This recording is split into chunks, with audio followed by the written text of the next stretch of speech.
Evil comes in many forms. This time it's a demonic mirror that's a bit of a prick. In Oculus, two children barely survive a horrible family tragedy, only to reunite as adults to go after the cause, a looking glass with dark supernatural powers. This is an interesting, kind of a twisted horror film where the evil has the mental screw job down to an art form. When the Russells were just kids, they witnessed their father torture and kill their mother. When Tom turns 21, he's let out of the mental hospital he's been in since he shot their father that same night. Kaylee looks like she's gotten on with her life until she recruits him for the mission they swore to complete as children.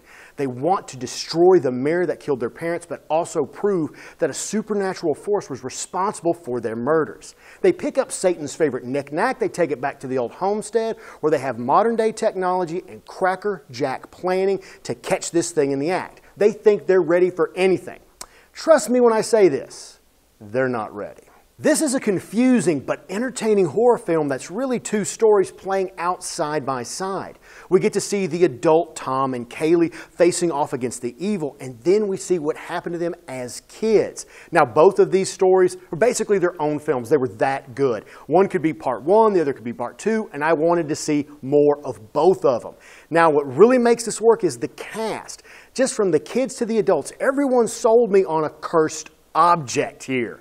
Katie Sackhoff plays Mama Russell in the older story, and I have to tell you, she shines once again. She proves why she's such a good actress with her role, because she goes from the loving mother to really feral. Karen Gillan, I mean, come on, Doctor Who, Guardians of the Galaxy, we know that this woman can act, but she makes Kaylee a tough, strong character that still has a vulnerability to her, and the mirror really likes vulnerability.